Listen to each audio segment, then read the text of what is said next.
Hello everyone! In today's storytime episode, I will be sharing with you the stories of 3 Reddit users that have agreed to let me feature their stories on my channel. There are actually 4 stories,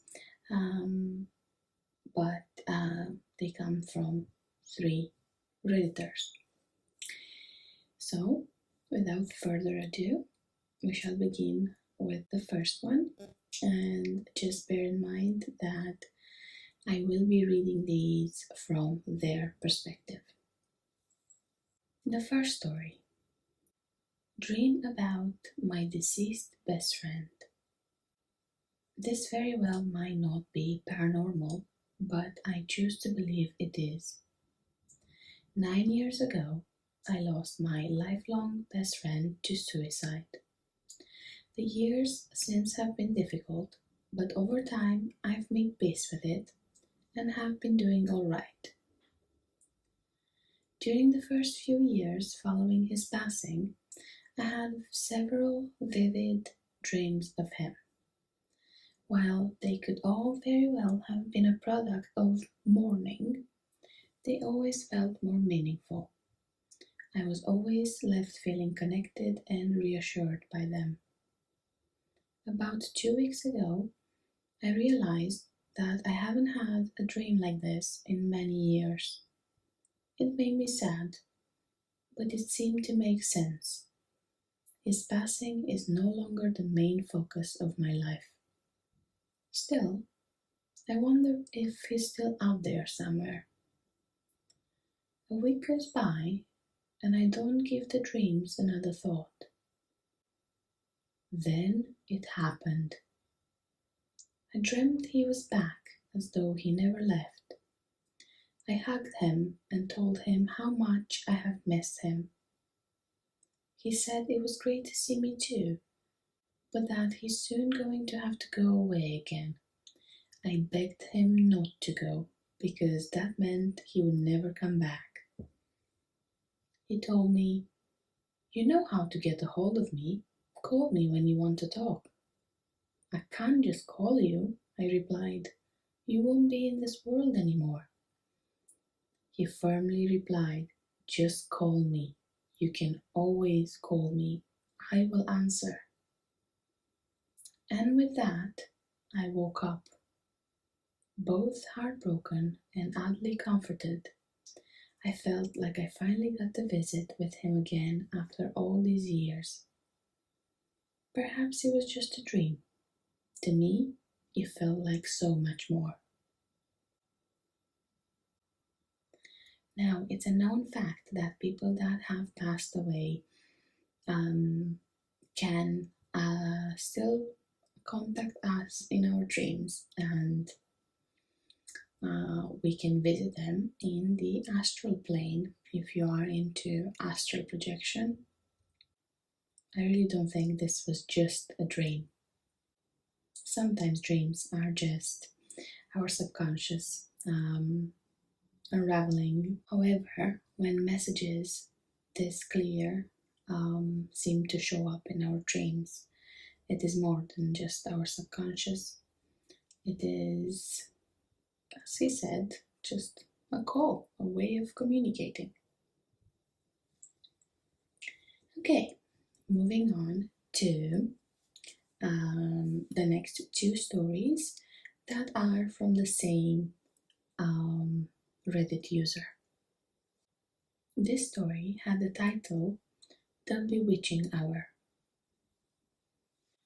The year was 2002. I was a junior in high school, and as far as I can remember, I woke up one day at 3 a.m. This is important for later. Since 8th grade, my best friend and I have ridden the bus together. We were always picked at 5:30 in the morning. Depending on the season, sometimes it will still be dark outside. I would leave my house, walk to hers, and pick her up. Then we would go to the bus stop together. I had the same morning routine for years. Same alarm was set up for 5 a.m. and another one for 6 a.m. to let me know I needed to leave. My alarm goes off and it's 5 a.m. We also had a clock in the bathroom and another one in a dining room. I wake up and get ready, all while checking the clocks. My 6 a.m. alarm goes off and I'm heading out the door.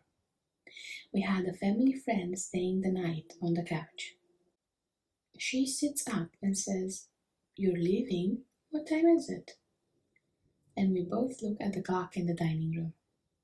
It's just after 6 a.m. and she says, "Ugh, I need to get up and get ready soon. I have to leave at 6:30. So I head out. It's dark, really dark. It snowed the night before and was enough to cover my shoes. I set out walking to my best friend's house. While walking, I feel afraid. The street is completely empty and many streetlights were out, so it wasn't lit well. It was so eerily quiet, and I realized no lights in houses are on either. I get to my friend's house and knock on her bedroom door. Her bedroom door was also the back door of the house. I noticed her lights weren't on, no radio blaring as usual. It was just silence. I look around and think, maybe school was cancelled today, maybe we have it off and I forgot. Confused, I walked all the way to the bus stop. No one was there either. I decide to head home and now I'm in a hurry. I'm picking up the pace when I notice something flash under one working streetlight between me and my home in the distance. I stop. Suddenly, I hear crunching footsteps in the snow, approaching fast. I'm trembling and trying to decide what to do next. My sister's face comes into view and her eyes are wide in terror. She screams, "What are you doing?" Now I'm relieved, but also confused. I say, "Well, I was going to school, but no one is out. I guess there's no school today." She grabs me and starts rushing me home. I walk in and my mom is in tears. Our family friend has a very confused look on her face and is shrugging a lot. "What is wrong?" I ask. My sister says, "It's 3:30 in the morning. Why are you out walking around?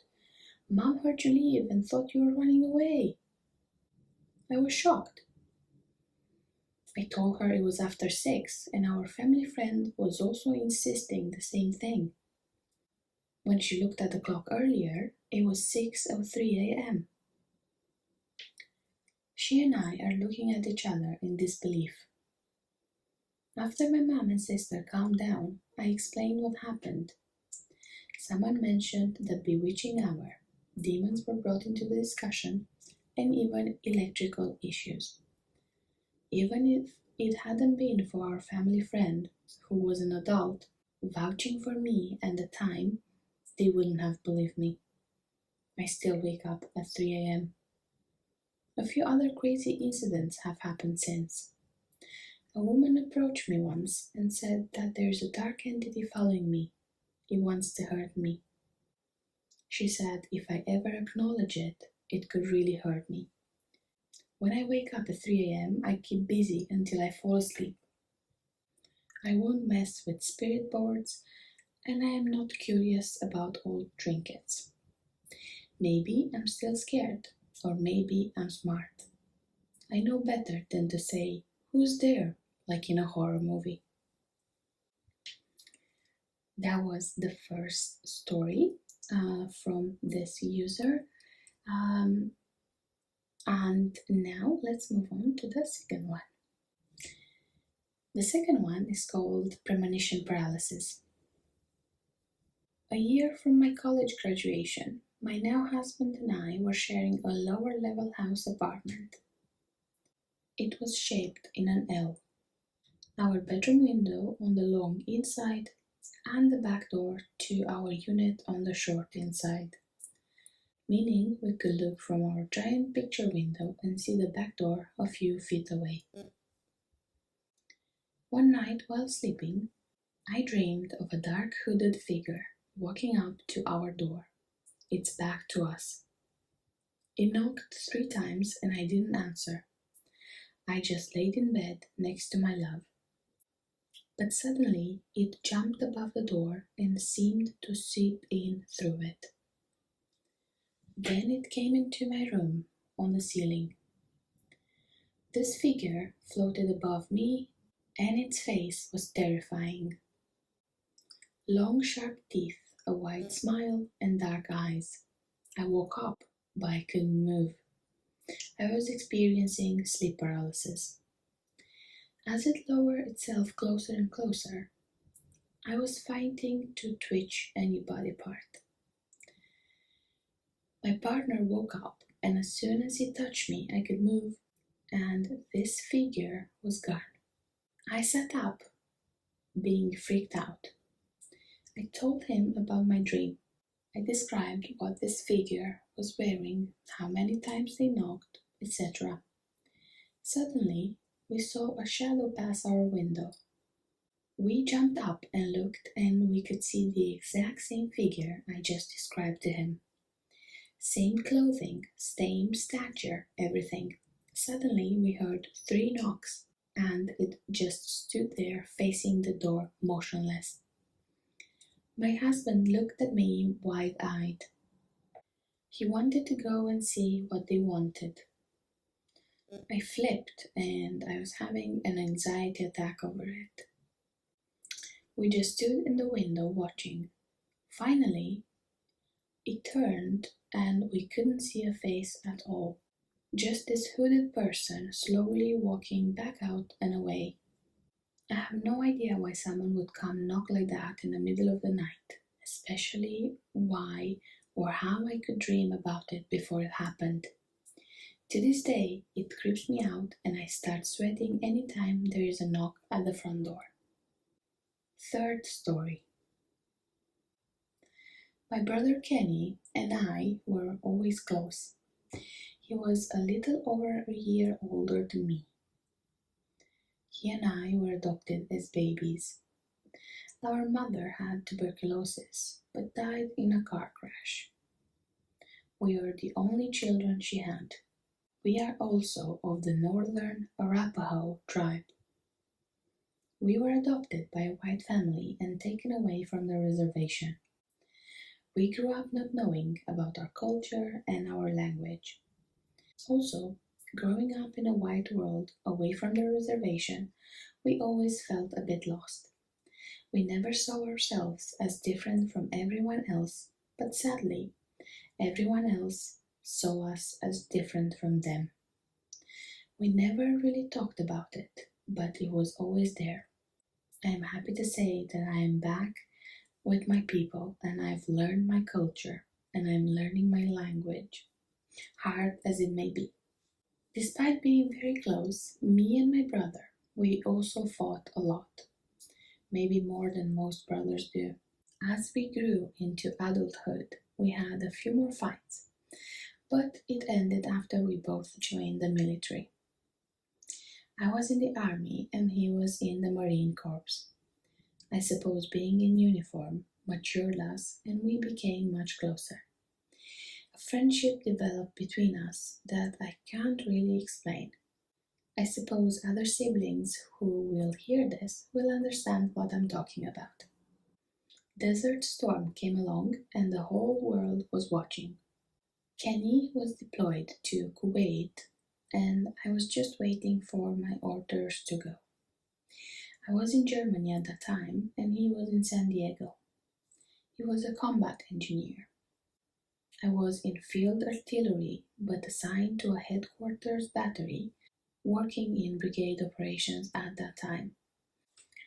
I was taken away from that and assigned to do guard duty for civilian housing there in Augsburg. It was January in Germany, so it was very cold.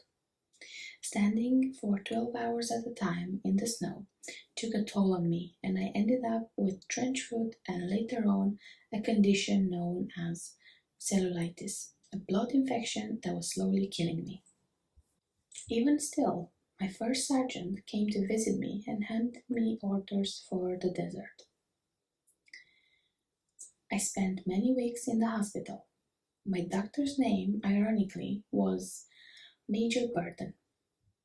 When my feet healed, I was discharged and the war was winding down. Luckily, I didn't have to go. My brother did, though. He came back a shattered man. Before the war, he was training to be a marathon runner and had even carried the Olympic torch in the late 80s before joining the Marine Corps. Now he could barely walk across the room without wheezing. That war destroyed him. He began drinking very heavily. Sometimes he drank so much I thought it would kill him, but it didn't. It went on and on for years, and we all tried to help him get over it, but he just couldn't. He would wake up screaming in the middle of the night. Sometimes he would take off walking and be gone for days. One day he finally went to the VA hospital and entered a rehab program. I was so happy to see that he was finally getting help. He stuck with it until just a few days shy of graduating. Then he left. The hospital called and called, trying in vain to get him to come back and finish the program, but he didn't. He felt he was on the road to recovery, and he did very well with sobriety for a long time. Then, just like that, he started drinking again. This time, it was much worse than before. He couldn't hold down a job, and all of us in the family did what we could to help him, but to no avail. All we could do was watch him drink himself to death. Even though he wasn't working, he'd still find ways of getting alcohol. One night, he was out with two men. I won't call them friends because he hardly knew them. They were driving on a country road in the northeast part of Wyoming. Their truck broke down, and according to these two, Kenny went to find help. Kenny was found the next morning, face down in the snow, with his hands in his pockets, 14 miles off the nearest road, dead from below freezing temperatures and exposure. I was still in the army at the time. I was on a field exercise when I got word. I came straight home, and my world just shattered. I was devastated beyond belief. I prayed to God for me to switch places with him, but it never happened. I had a hard time getting back on track with my life. The closest relative I ever had was now gone, and I had never felt so alone. Weeks turned into months and then to years. I got out of the army, and I had moved from house to house, finally settling into a little 2-bedroom apartment. I had a decent job, and I was making enough money to get a phone hooked up in my house. I lived in that apartment for a few months. The hours of my job were 2 p.m. to 10 p.m. So when I got home, I was usually up until the early hours of the morning. One night, I was up late watching movies. I fell asleep in my recliner. It was summertime, and my window was open right next to me. It was nice and cool at that time of night. At around 3:30 a.m., my phone started ringing. I was going to let it ring until whoever it was gave up. It kept ringing and ringing. Finally, I picked it up and impatiently said, "Hello?" There was no response from the other end. I could hear that someone was there, though. I could hear people talking like they were on the other side of the room. "Hello?" Still nothing. I was about to hang up, and a voice on the other end said, "Ronnie?" Again I said, "Hello, who is this?" The voice on the other end said, "I can't talk long." Then I realized this was Kenny. I recognized his voice, and I sat up in my chair, fully awake. "Kenny, what the heck? Where are you?" "Everything is okay," he said. "Where are you?" I asked again. Then he said, "Gotta go." And that was it. The phone didn't hang up. I didn't hear it click. Unfortunately, this was before the days of caller ID. I could still hear the voices on the other end of the line, on the other side of whatever room he called me from. I swore to myself that I wasn't going to hang up until I got some answers. Nobody ever came back on the line though. I just sat there yelling his name over and over until the sun came up. Finally, the battery in the cordless phone went dead, and that was the end of the call. I sat back in my chair and cried for a very long time. Then I fell asleep until it was time to get up and go to work. I felt better after that. I felt like there was some finality to the loss and destitution that I had been feeling since his death. I can talk about Kenny now with gladness. I can think about the good times I had with him and smile. I named my first son after him, and my brother's portrait hangs in my living room, looking across the room at my son's portrait on the wall across from his. I miss him, but I know I'll see him again someday. I'm thankful that he was my brother. Now, that was some story. I think I made a good choice, and I left the story to the end so I wouldn't scare you like last time. I really hope you enjoyed this video. Let me know in the comments below if you had any sort of paranormal experience yourself, and you can always write to me if you want your story featured on my channel. I will see you in my next video. Bye bye!